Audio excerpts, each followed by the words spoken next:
On a effectivement une première problématique en termes de recrutement, avec une pénurie de main-d'œuvre qui se fait ressentir dans toute la profession. Les employeurs sont du coup obligés de se tourner vers l'extérieur et hors du champ de l'Union européenne, ce qui fait qu'on a des problématiques en termes d'autorisation de travail. On a également parallèlement un problème en termes de management, parce qu'aujourd'hui les employeurs continuent à switcher entre l'activité partielle et l'activité de travail normale à des salariés qui ont une attitude un peu d'opposition à se voir imposer des changements de planning avec des délais assez courts.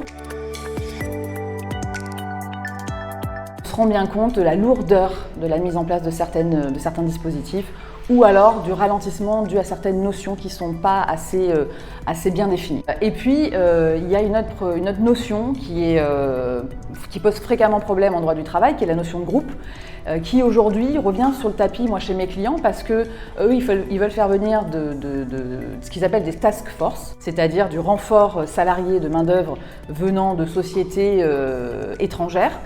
Mais la notion de groupe est mal définie en droit social, ce qui fait que par exemple les hôtels qui sont exploités par une même marque, des chaînes d'hôtels, qui n'ont pas de lien capitalistique entre elles, aujourd'hui, au regard du droit du travail, ne sont pas considérés vraiment comme des groupes, donc ne bénéficient pas de ce qui est mobilité intragroupe, etc., enfin de dispositifs simplifiés pour les groupes de sociétés.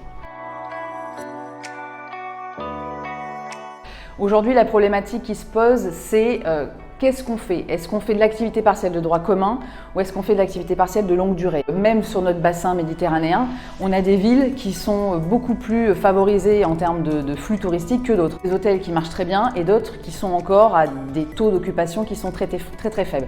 Ce qui oblige donc l'employeur, un petit peu à des vues extrêmement courtes, la semaine, la quinzaine, à modifier les plannings et à basculer de l'activité partielle au travail normal.